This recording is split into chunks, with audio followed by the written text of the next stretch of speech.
Yeah. myself included. I've experienced this younger parts that didn't get affection or attention in some regard and are then seeking redemption in Mm. adulthood. And they want to be seen, they want to be loved. And Yeah. this can come off in this kind of like desperation of reaching, of accommodating, of Mm-hmm. making sure the other person's happy, so they can redeem themselves.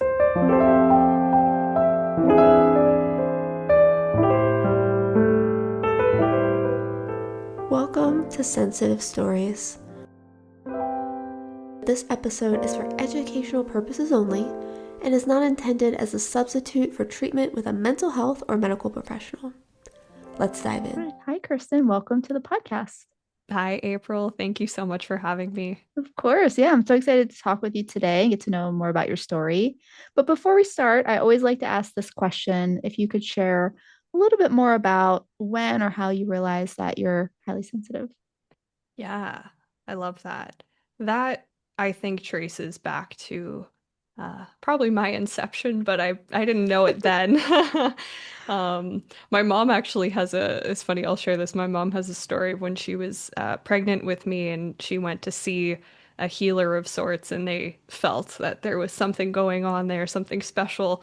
It sounds cheesy, but now that I'm in the work, it's like, oh, there is this intuition and there Yes. is this empathy that you know, other kiddos as I grew up didn't necessarily share. And that's when I started to notice when I was in elementary school, I would say, when you start to notice Yeah. relational dynamics. And I found myself observing myself and observing others. So I was there, but I wouldn't quite get lost in it the way, Mm-hmm. like in play or in like conversation or learning, the way that other kids would. And I remember thinking that was normal at the time until I was at a certain age where I could observe, oh, they seem to be experiencing this moment differently, and I seem to be getting a little meta about it, like thinking about the moment or thinking about thinking.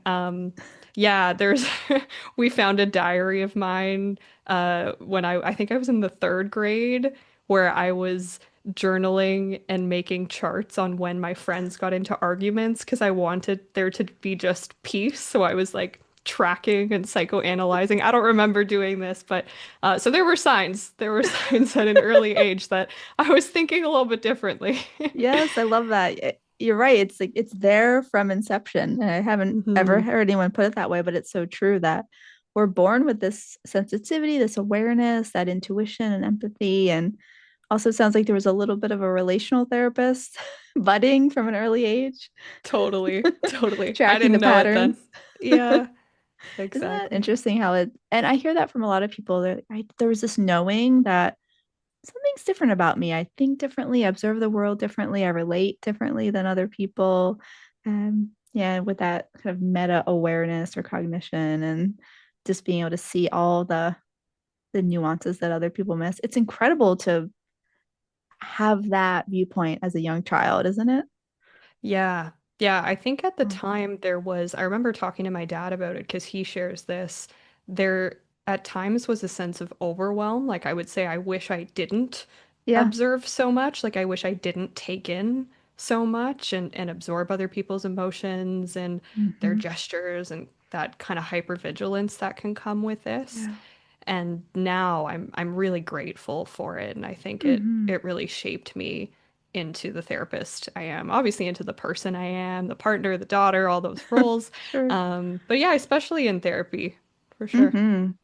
Yeah, it can be a lot to navigate before you have the awareness of the tools to understand all those layers. But yeah, it's definitely a gift as a therapist. It's probably the greatest gift to be able to bring the empathy and the intuition to our work is yeah, in this role. It's pretty incredible. Yeah. Mhm. So I'm curious, just to kind of start to dive into that work a little bit more, what would you say makes HSPs more likely to be the caretakers, the emotional leaders in their relationships? What have you seen? Mm, I like that term emotional leader, kind of taking the reins, if you will, on like Hmm. dialogue around emotions, maybe because they're more or we are more attuned to them. Yeah. Yeah. I think back to what I said before about hypervigilance. So Mm, for listeners that aren't familiar with that, basically it's this um, I always refer to evolutionary psychology in my work. So we'll think of like yeah. predator versus prey. So a prey is like a squirrel, and everyone knows how a squirrel moves. They're like all Hmm. jittery and jumpy and like watching and scanning, and they move so fast, right? And they Yes. they have to protect themselves versus predator, we'll say like out in the wild, a lion is just like lounging on the rock in the sun. Like they don't need to be on guard in that same way. Hmm. So whenever I think of hypervigilance, I think of that kind of squirrel mindset Yeah. that's like, what's the next move? What's someone else's next move? What do I have to watch for? Hmm. And in relationships, I think that can be both beautiful and also very exhausting. Hmm. So it's really, to answer your question, I think it's around like how does your partner navigate that with you? Mm. Does that show up in a way that brings depth to the relationship, or does it bring panic and fear? Right. Yeah. Yeah, it's very much tied to how our nervous systems are responding. And yeah, if we are on that high alert all the time, is, I like to pull apart hypervigilance and high sensitivity. Are we alert or is it more just a neutral observation? But we do get into those Mm, heightened states where we feel like we have to hold it all, we have to catch it all and notice it. And I really appreciate you saying this is something I that stood out to me in what you share publicly about your work of finding that partnership, that balance where we're mutually stepping in and doing the work. And yeah, how can we make sure we're not only being the person in the relationship holding, doing the caretaking, yeah. taking care of all Yeah. the emotional labor? hmm I Yeah, think that looks like, when we can release some of that, yeah, not release the caretaker, but release, as you're yeah, saying, the vigilance and just be an yes. observer. And I think the difference would be saying like, hey, I'm noticing this in our Mhm. relationship. Can we talk about that? Or I'm Yeah, noticing this in your behavior. Can I get clarity on that? Instead of noticing it and then maybe making assumptions and internalizing. Yeah, yeah, and maybe taking on the burden of fixing. totally. I see that a lot. And well, I've seen that in myself, but also in the HSPs I work with, where because we're the one noticing and we're feeling it so deeply, I think a lot of times we might then extend that responsibility into needing to fix or feel for other people. And it's like, well, we can share. hmm We can share the load. Um, what do what do you find that is the best step to take, the first step perhaps, starting small with correcting that balance of, let's say I am more of the emotional caretaker in my relationship? What is something maybe that you would walk a client through or suggest to a client? Yeah. Yeah, that's a great question. I think actually, even before I answer, I want to clarify and maybe get clarity from you too on Yes. this people pleasing versus caretaking. Ooh, And I think good question. I think those can be very different. And I'm like, oh, which way do I want to Yes. take this? That's a good distinction. And I'm thinking for myself, how would I decipher the two? Hmm. Are they synonymous? Perhaps. There maybe is a different energy where caretaking is I'm coming at it with empathy, with care in the word. And then people pleasing, I feel like I'm more anxious, where I'm trying to hmm prevent criticism, anger, frustration. That's just for me personally. I find there's a different energy that I bring to one versus the other. I'm curious for you Totally. personally, how would you hold both of those? Yeah, yeah. Well, I mean, that's a perfect answer in terms of like what are the differences? Hmm. And I'll speak to both of them now, right? So Yeah, great. when you talk about people pleasing and you're noticing there's more anxiety in your system around Yeah. that makes sense to me as a trauma response, right? Mm. Mhm. I'm a trauma informed therapist, so I'm looking at everything through that lens of Yes. like, what's the behavior that we're doing that's like overcorrecting, Hmm. for needing affection and wanting love, and maybe at one point we felt abandoned, and so it's this like reaching, Yes. yeah, and versus caretaking, I think, caretaking can be merged with Hmm. people pleasing, but also as a standalone, it can be, I get joy out of, I don't know, doing the dishes or something for my partner. Yeah. This is my partner does the dishes for me, so just to give him some credit. But just that joy, that genuine, I think, especially from parent to Yeah. child, that can come from like there's no trauma response there and just wanting to care for. Mm-hmm. That really tracks for me. And I'm thinking as you're talking about people pleasing and this kind of overcorrecting, this, having that hypervigilant energy in there, could we say we're getting into maybe some fawning, Totally. which is a trauma response, an extension of that freeze cycle, um, where there's maybe a safety component. I'm maybe worried about how this person will react, or and I'm not saying a physical safety concern, but an emotional safety concern. Hmm. So now I'm seeing them on a spectrum, personally. Yeah. Yeah. Yeah, I agree. I agree. I Yeah. think they can be separate, but they can definitely overlap. Yeah. So Mm-hmm. to kind of go back when you say, how could we help someone step away from people pleasing? Yes. Um, or if it's caretaking weaved with people pleasing, Mm-hmm. it does come down to, well, what's their story around that trauma response? And Yeah. it's so vastly different per person. Mm-hmm. There do seem to be themes around abandonment, around Mm-hmm. younger parts of this person, Yeah. myself included. I've experienced this younger parts that didn't get affection or attention in some regard and are then seeking redemption in Mm. adulthood. And they want to be seen, they want to be loved. And Yeah. this can come off in this kind of like desperation of reaching, of accommodating, of Mm-hmm. making sure the other person's happy, so they can redeem themselves. And that's not Yeah. always adaptive, right? Right. And it's a great way to put it, this redemption. Like, I'm wanting to complete a cycle. I'm wanting Yes. to feel that sense of closure. So if we've been abandoned, and can we maybe, I know that's a word that's commonly used, but can we get a little bit more specific in how we're talking about it in this context? Oh, Because yeah. when I think about abandonment, I think, well, then maybe a parent has left completely or completely disengaged, or some type of a caregiver or important figure. But are there levels of abandonment? Definitely. Yeah, Mm-hmm. I think making it getting even smaller, like we'll say Yeah. a trauma that maybe for someone on the outside they wouldn't think this is a trauma, Mm-hmm. but this could be a moment. Like this could come down to a moment where someone didn't feel heard. Yes. A So misattunement. yeah, so Yeah. even like amongst a friend group, Mm-hmm. it could be with a parent, just a sense of, they are not as important in Yeah. that moment. And I bring it down to this little micro moment because that's what comes up in my work with clients and with myself in my own therapy. When we explore these younger versions of ourselves, they'll kind of show us memories and it'll be like, oh Mm. my God, like I totally forgot that one thing happened. Like Right. maybe you got teased in one instance and it never happened again, but Right. for some reason that's what's stuck, and then there's this constant Mm-hmm. seeking like, no, I didn't deserve that. Yeah. I want to make sure that never happens again. Right.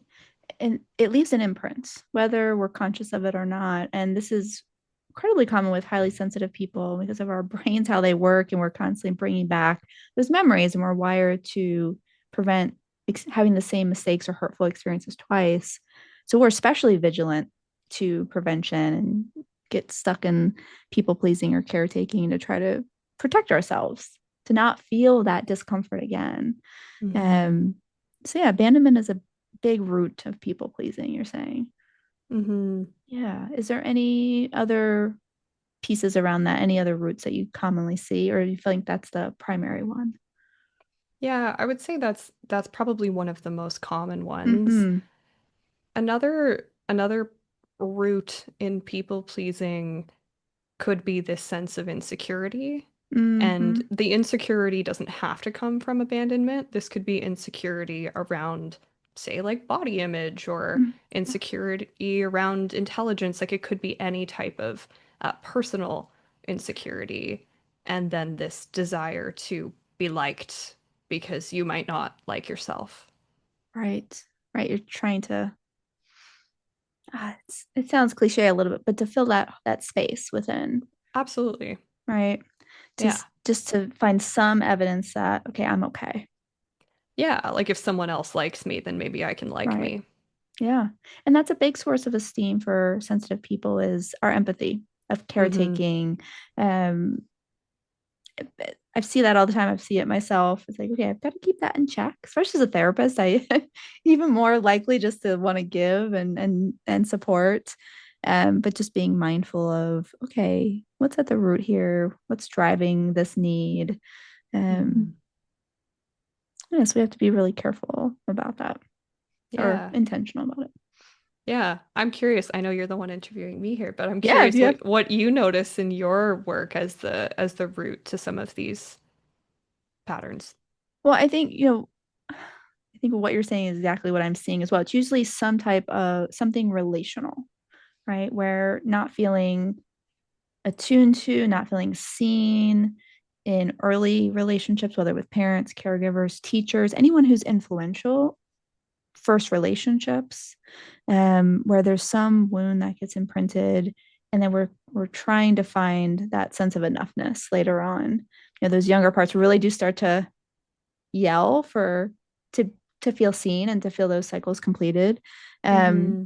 and for HSPs, I think for us, a lot of times we do get conditioned to be selfless because if you lay out a menu of all the qualities of being highly sensitive, empathy is one of the few that's actually celebrated because people they enjoy it. They enjoy receiving our empathy. They enjoy, us identifying their emotional needs and just taking care of them. So there's a lot of reinforcement around the caretaking qualities that we have, caretaking abilities.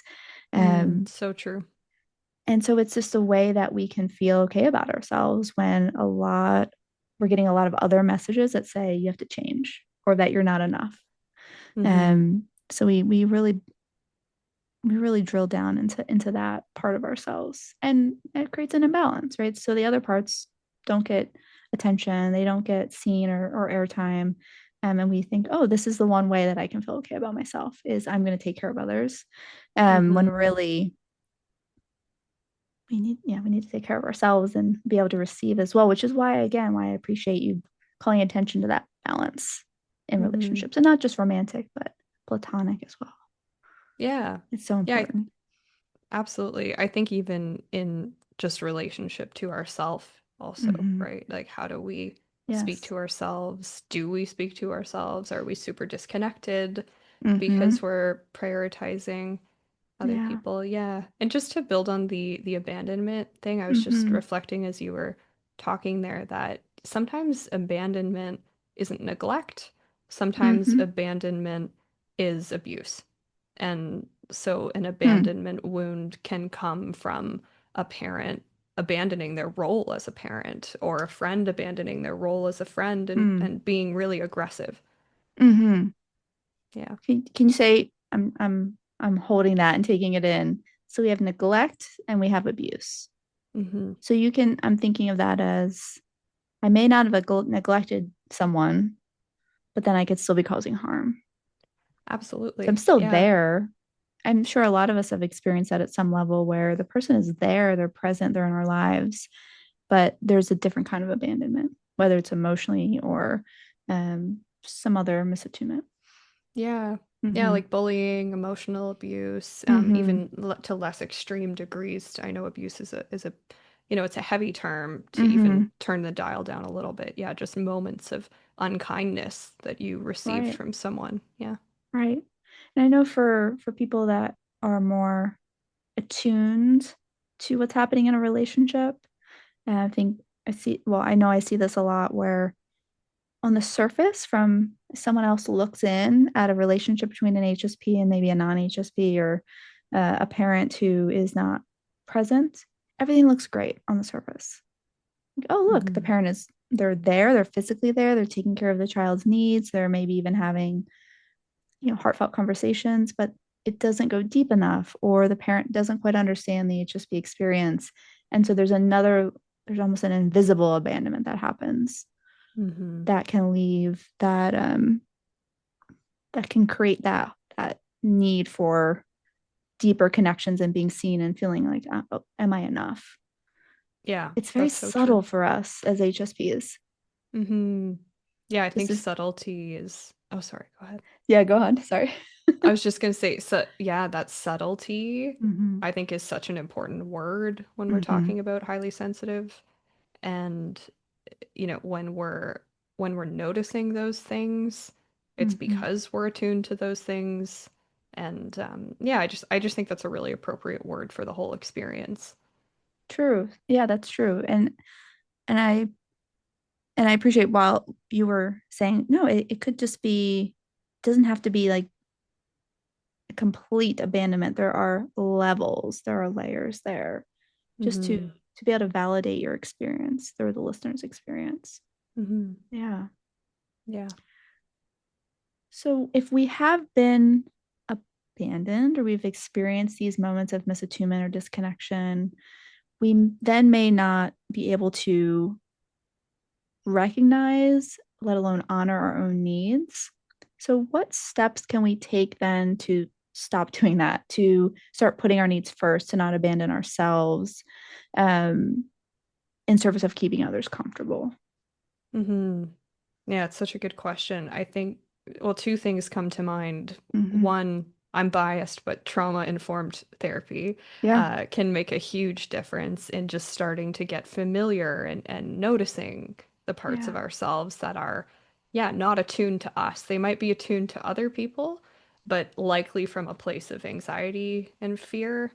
And Yeah. if we can, start to recognize them, build relationships with these parts of ourselves, there can be change. This also then has to be translated into the real world. So, Yeah. second thing that comes to mind is this, you can have micro exposures, you can have macro exposures, but I think a micro exposure is you notice the anxiety that comes with people pleasing and you can play out what would you do here? So you might feel anxiety. Oh, like I should probably pick up my phone and text this person to make sure they're not mad at me or whatever it Right. is, right? Mm-hmm. And you see that happening for yourself, and sometimes it happens subconsciously. So if we Mm-hmm. can bring conscious awareness to it, and we've done some of the background work, we might feel like we have a little bit more capacity to actually do the opposite. Mm-hmm. So that squirrel analogy I used before, we have the anxiety, we're like, let's do the thing, let's get it done, let's move. Right. Notice the squirrel and be the lion and actually Ooh. do the opposite, like lay back, sit back and notice you're safe, like you're okay. Nothing bad is happening right now as we do that. And just to normalize the heck out of it's going to feel really uncomfortable. And it's way easier said than done, which is why I'm giving this example with the background assumption that like you've done some of the inner work on like what part shows up, how do we counter it, how do we show our system we're safe. Mm-hmm. Yeah. Exactly. Having some framework, some language to hold the experience. And because Yes. we're having this story come up and we need some guideposts to understand what's happening underneath. So yeah, noticing, being able to make a different choice. I love that you said, notice the squirrel, be the lion. I'm gonna start saying that to myself. It's so That's awesome. true. And just because that feeling is there, it doesn't mean that we have to let it pull us forward. We can make a different choice. We can take a detour Hmm. at some point in the process. It's obviously it takes time to shift those long held patterns, but that awareness is a good first step of, okay, let me just notice I'm having this impulse. I might text the person anyway. At least I'm noticing this time. Yeah, I think that's a great example of a micro improvement or a micro movement, right? You're at least noticing, like when we're Yeah. practicing mindfulness, at least there's an awareness of what's Right. happening. And as time goes on, we want to go deeper than just that awareness, but to start, that's Mm-hmm. that's brilliant, right? And I'll say that to clients often when we uncover a behavior. I'll just say, your quote unquote homework is just Yeah. notice. Don't even put any pressure on yourself to Yep. change. Just notice when that's happening and how that feels in your system. Mm-hmm. Exactly. That's incredible for start. to shifting the pattern. So you talked about micro exposures. So that might be a micro exposure. Okay, I'm potentially just observing, maybe making a slightly different choice. What would be a macro exposure? Yeah, macro exposure would be just back to that texting example. So, Mm-hmm. say there's like legitimate conflict with someone. It could be a partner, a parent, colleague, anyone. Yeah. And it's unresolved, and you've said everything you can say. They haven't responded. You feel like you're dying inside. You're Mm-hmm. like, I need to reach out. I need to do the thing. Um, but they actually are the one that hurt you. Yeah. And really, they're the one that needs to come and meet you where you are and apologize and make amends and do all that, right? Mm-hmm. And so macro would be just being that lion, like stepping Mm-hmm. back, noticing all of that like squirrely tendency Mm-hmm. and desire and normalizing like how hard that is to Yeah. actually give space for the other person to show up because you're so worried. You're like, well, I have to show up to remove all doubt that they won't. Um, Right. we have to give them Yeah. room to show up for you. And so Yeah. that would be I am actually not going to reach out to this person until they have because I've already done it, like balls in Right. their court, and that's on them. Like when I see that for clients, that's huge. That's huge That's growth. huge. Yeah. That's really huge growth where you can tolerate creating more distance between the feeling and the action Yes. and giving them space to step forward. But you're right. We often will be the one that steps forward because we're worried that person won't show up for us, that will be disappointed. It's a self-protective mechanism when you're a big feeler.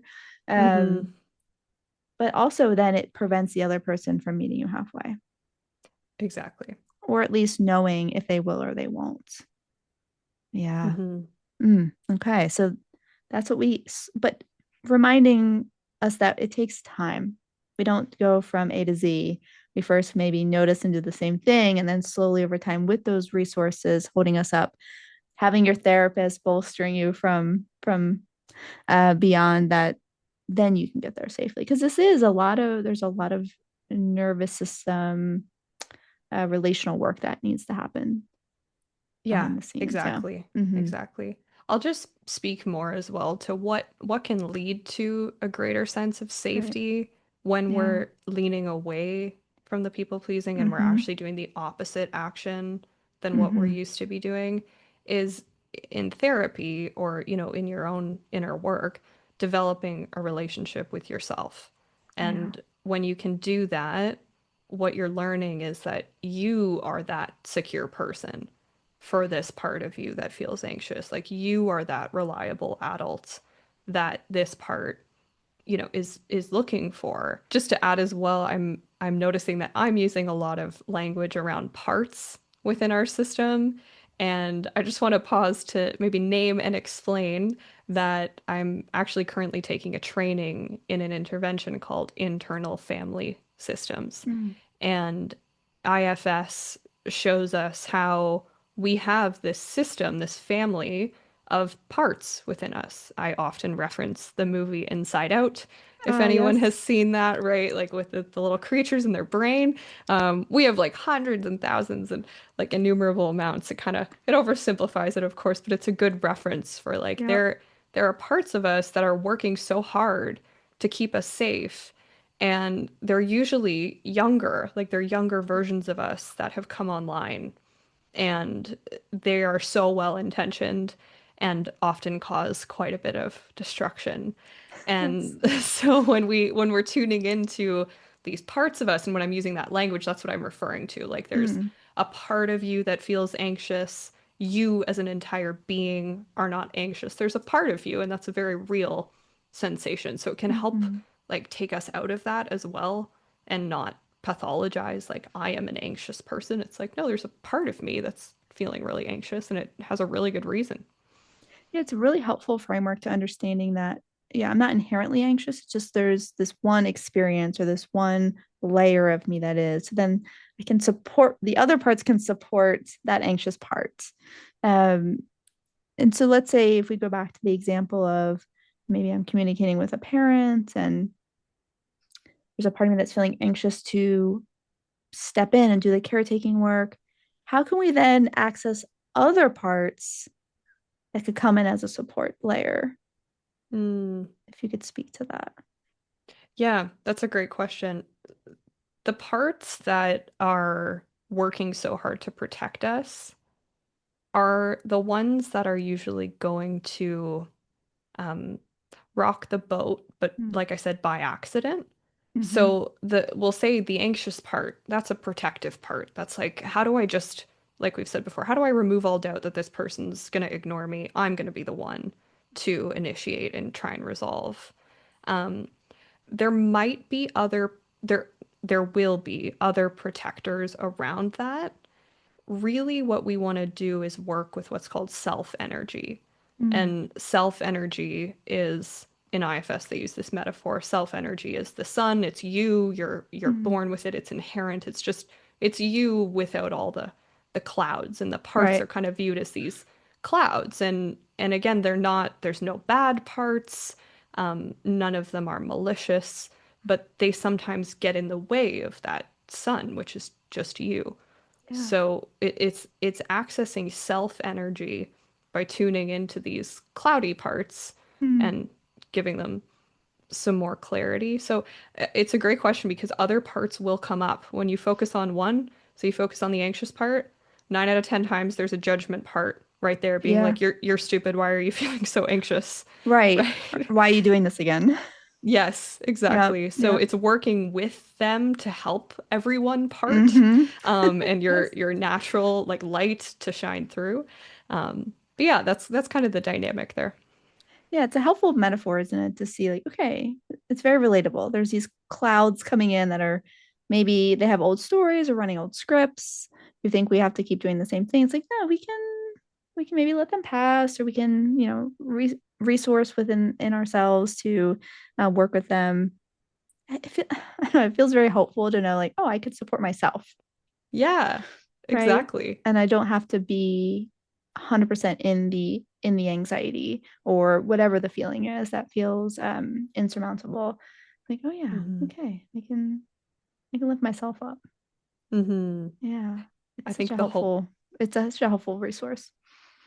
Absolutely. I think the hopefulness that you name is such a natural response. Like that just shows to how Hmm. it works, right? Even in just Yeah. explaining it, it can bring hope. Like we are hope merchants as therapists, and Yes, when we know an intervention can do that, it feels exciting. It's like, wow, it yeah, that's does. possible. Exactly. And it's already in within us, which is the beauty, right? I don't have to change. It's here. It's already, at my disposal that I can then reach for when I'm in these tough moments. Hmm. Yeah, parts work is really powerful. Yeah. Yeah. Well, Kirsten, I'm wondering if there's any other thoughts around this conversation around, you know, reclaiming our agency, working with the people pleasing, learning to recognize what's at the root of that people pleasing, which is often hypervigilance, something happening in our nervous system where we may be trying to soothe old stories, old feelings of abandonment or insecurity. Is there anything that we haven't touched on that you feel is important to name in this conversation? Yeah. So I'm just thinking more about what we were chatting about earlier with caretaking. Mhm. So I just want to name that caretaking from a place of love without it being Mm. merged with people pleasing, that is self energy. Ooh, can you say more Yeah. about that? That's an example of our natural desire to love and to be loved and to give Yeah. and receive and just Yeah. um, that natural and non-fearful state. Mm-hmm. So that's an example of like doing for sake of doing. So even as Right. I say that, I'm thinking of creativity. Doesn't even have to be caretaking. Like if you're Mm-hmm. creating for sake of creating, that's self energy. Yeah. Anything that you're doing for sake of this lived experience of being human, and not to avoid harm, emotional harm, not to protect yourself in some way, so the energy around caretaking, again, if you're going to be doing the dishes for your partner, out of fear that if you don't, you're going to get reamed out. Mm-hmm. That's not self energy, that's Right. anxiety. Right. And if you're doing it because you just love the feeling of them coming home and being so happy that that's done, that's self energy.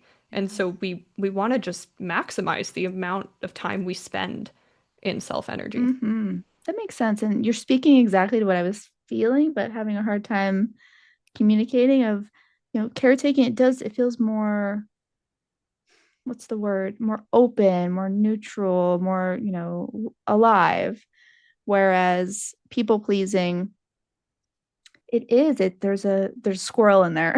It feels Yeah. squirrely. Yeah, Right. exactly. There's a little bit of fear, or I'm taking precaution. I want to make sure something doesn't go wrong. And so Hmm. I appreciate that you're expanding this conversation out, that we can look at anything we're doing, whether it's working, being in a relationship, spending time with what's important to us, like creativity, or even just say spirituality or anything. What is the energy I'm bringing to that?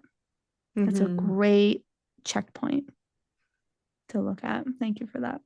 Yeah, of course. Yeah. Before I was in IFS training, I would speak to that as being in love versus being in fear, which I got Mm-hmm. from Eckhart Tolle when he talks about like, closed fist versus open palm. Are we Right. doing things in that place of fear or love? Um, and now that, I've deepened my work, it's like, oh yeah, well another way to phrase that is, are we doing it from our parts? Is it parts led or is it self Mm. led? Mm-hmm. Very similar. So love or fear, could you say that again? Yeah, yeah, yeah. So love or fear or self or parts. Self or parts. Right. Yeah. The sun or the clouds. Hmm. Mm-hmm. Last question I'll ask before we start to wrap up. I'm wondering, for you or for your clients, how have you seen as a way to bring in or connect with more of that self energy? Is it mindfulness? Is it working with a therapist? Um, what could the path to that look like? I'm curious. Yeah. I think when we're talking specifically about parts, Mm-hmm. being able to look at your system through a parts informed lens can be Mm-hmm. really beautiful. So that can look like therapy. That can also look like, taking time to read about parts work and to understand more of your system. I think the Mm-hmm. love versus fear is maybe more accessible if you're not in therapy. It's like, am I doing it in like white knuckling, like I'm so nervous, or am I doing Right. it with an open palm and I'm just like happy to be doing it, whatever the it is. Mm-hmm. But yeah, I think being able to access self energy first starts with having a sense that there are clouds or that there is a closed fist, that there is a lot of fear. Yeah. And from there, we need to meet that fear fist parts. We need to meet that and understand where does it come from, right? Why Yeah. is it there? What does it think it's saving you from? And Mm-hmm. almost always the answer is something from childhood or some type of trauma that could have been in adulthood too. Mm-hmm. Like these parts think they're protecting you. And at a certain point, they're actually getting in the way of you being able to soften and connect with Mm-hmm. that self energy. So long answer, I would say, long answer short is a trauma informed work of some sort where we can understand more about what are these blockages. Like if we Mm-hmm. don't understand them, how can we ever let them go? It's so true, because you're right that we often our parts are operating in the past. They think they're protecting us. They think they're keeping us safe. And yeah, they become these barriers where we're just like, this isn't actually happening anymore. We are Exactly. okay, but they haven't yet caught up to present day. And so bringing some inner dialogue and awareness there really helps.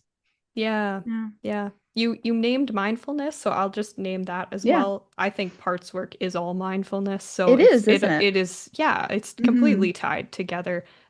Mindfulness outside of therapy, like we talk about micro exposure, macro exposure. Yeah. I'll give like a micro step for Perfect. listeners. Like if you can notice like the next time you feel fearful or anxious from a place of people pleasing, Mm-hmm.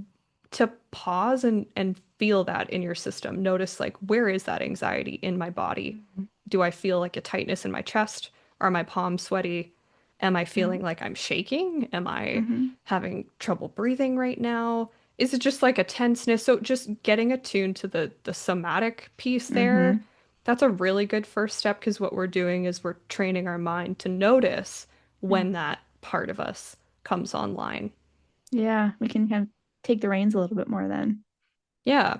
Yeah. Yeah. Thank you for that. It's a great first step just to start to be aware of how these manifest in our systems. Hmm. Yeah. Thank you. Well, Kristen, I'm wondering if there's any last messages you could share with the HSP listeners who may be on this path of teasing out their different parts or just bringing more mindfulness to their people pleasing tendencies. Anything that comes up that you want to leave as a last message? Yeah, I think just that, even the label HSP, I think it can be extremely helpful.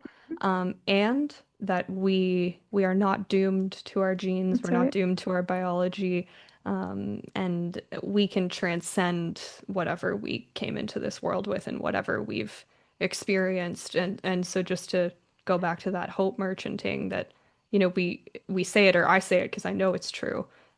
I've experienced it myself and I see it happening. So just to name that we're so flexible, like we don't need to be stuck with the challenging Mm-hmm. parts of being highly sensitive. There's so much beauty. We don't want to throw the baby out with the bathwater. Like Yep. don't lose your empathy. Don't lose all Yes. of those things along the Mm-hmm. healing journey. Yeah.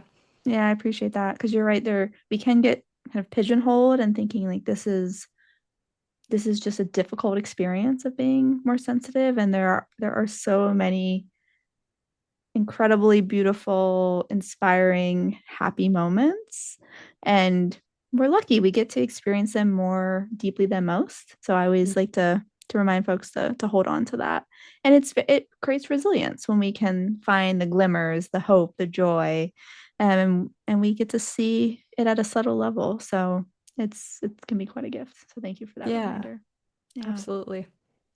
Well, I'll make sure that for anyone who'd like to follow up with you, I'll share your website, your social media in the show notes. Can you tell listeners a little bit more about working with you, how they can work with you, and who you work with? Yeah, absolutely. Wonderful. So I work with adults 18 and up. I work with individuals one to one. I also work with couples and with Hmm. families. And I do some of my work in person in Burlington, Ontario, Hmm. for anyone who's a Canadian listener. And I also do virtual sessions.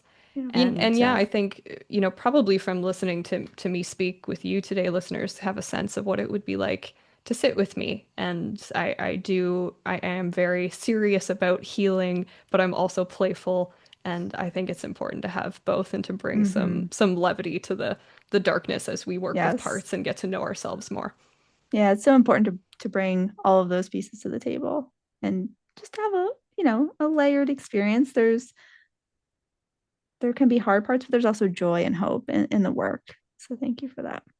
Mhm. Wonderful. Well, thank you so much, Kirsten. It was a joy getting to talk with you today and hear more about your work. Yeah. Likewise, thank you so much, April. Thank you.